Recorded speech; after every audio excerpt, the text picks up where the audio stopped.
ça nous donne envie de zouker quand même. Je ne sais pas s'ils ont tellement envie de zouker là-bas du côté de Saint-Martin en ce moment, c'est la désolation.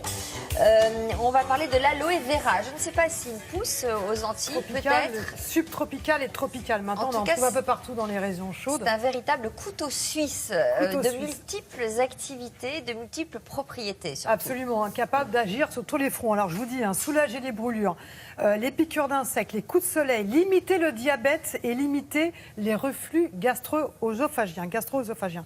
Alors pour les plus sceptiques, parce qu'effectivement on parle de beaucoup d'intérêt, pour les plus sceptiques, sachez que c'est très sérieux.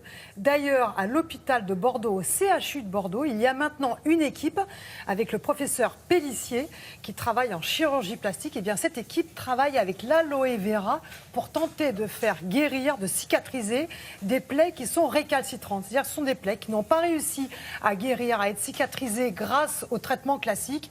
Et maintenant, eh bien, ce professeur Pellissier a décidé dans son service d'introduire l'aloe vera, de le mettre sur les plaies. Et les résultats sont tout à fait exceptionnels. Alors évidemment, on a voulu en savoir plus. Nous nous sommes rendus à Bordeaux et nous avons suivi une patiente, Maïté, gravement brûlée sur la cuisse. Aujourd'hui, Maïté se rend au CHU de Bordeaux pour une consultation très particulière, se faire soigner grâce à une plante exotique. Après une brûlure sévère et l'échec des soins classiques, l'équipe médicale lui a proposé de miser sur les pouvoirs exceptionnels de l'aloe vera pour tenter enfin une guérison. Il y a quelques mois, je me suis ébouillantée avec une bouilloire. Je me suis retrouvée avec une brûlure au 3e degré. On m'a proposé donc une greffe parce qu'il n'y avait pas le choix de faire autre chose. Une partie de cette greffe n'a pas pris et la cicatrisation était assez difficile. Oui.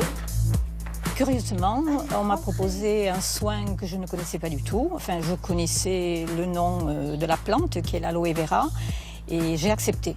3 fois par semaine, donc je revenais à l'hôpital pour me faire des soins à l'aloe vera.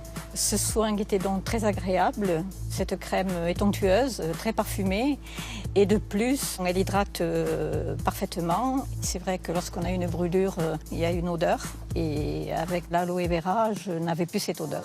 Une cicatrisation rapide grâce à cette thérapie millénaire, c'était le défi du professeur Pellissier lorsqu'il a tenté cette nouvelle expérience il y a 6 mois. Après 6 mois d'essai, ce qu'on constate effectivement, c'est que la cicatrisation semble s'accélérer. Les pansements sont remarquablement indolores, c'est-à-dire que le changement de pansement est très confortable pour le patient. Et on a également une réduction de l'inflammation de la plaie elle-même, mais surtout des tissus autour de la plaie, ce qui permet une meilleure cicatrisation.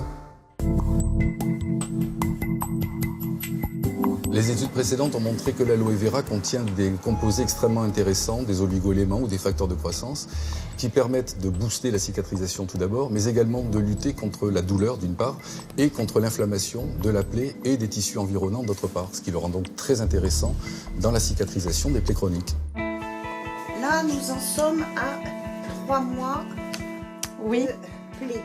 Oui. Et ça fait 3 semaines que nous ne nous sommes pas vus. Oui. Mais c'est guéri. Maintenant, je l'utilise régulièrement pour mon corps et puis pour tous les petits bobos qu'on peut avoir, c'est-à-dire une piqûre, un bleu, etc. quoi. Alors, Sophie, ça ressemble à un cactus, ça n'a rien... Vous ne montrez pas un couteau comme ça, c'est impressionnant. Ça ressemble à un cactus, ça n'a rien d'un cactus. En fait, ça fait partie de la famille de l'asperge et de l'ail. Donc, je coupe une feuille de l'asperge et de l'ail. Exactement, curieusement. Je coupe une feuille de cactus.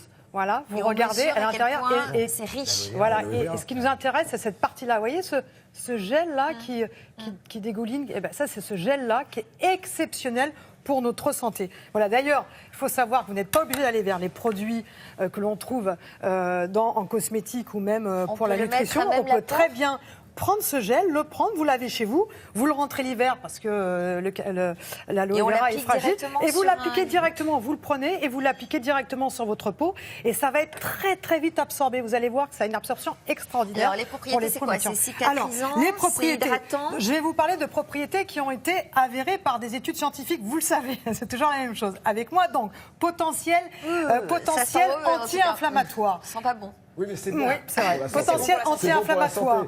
plus anti-inflammatoire que les autres plantes qui sont utilisées contre les coups de soleil. Potentiel sur la glycémie. On sait que quand on consomme de l'aloe vera, eh bien finalement, on va rendre l'insuline, cette hormone qui est chargée de limiter le taux de sucre dans le sang, plus efficace. Potentiel contre les troubles digestifs. Pourquoi ? Eh bien parce que elle permet de limiter la sécrétion d'acide chlorhydrique dans votre estomac. C'est pour cette raison que maintenant, en pharmacie, vous avez, Sophie, des produits à base d'aloe vera que vous pouvez boire matin et soir, qui sont très efficaces pour les gens qui ont des reflux gastro-œsophagiens et qui ont des brûlures. Et ça marche vraiment bien. Donc ça, vous pouvez le trouver en pharmacie. Vous pouvez trouver des produits maintenant, que ce soit en cosmétique, que ce soit dans les magasins bio. Il faut faire très attention parce que quand j'ai fait mon petit shopping avec Margot, eh bien, nous avons vu qu'il y avait des produits qui étaient mal dosés. C'est-à-dire que quand vous allez choisir, par exemple, certaines boissons, vous voyez aloe vera, 100% bio, super. Sauf qu'il n'y a pratiquement pas d'aloe vera ou très peu d'aloe vera dans ces produits. Et en plus, ils ont rajouté du sucre. Donc, pas d'intérêt. Il faut aller vers des produits de très bonne qualité où vous voyez qu'il y a un minimum 80% d'aloe vera et quand ils ont respecté le process de fabrication pour avoir des bons nutriments dedans. Donc ça, c'est important. Et puis là, pour les peaux matures, pour la beauté, pour hydrater les mains. Et puis ça, c'est pour la santé. Alexandre.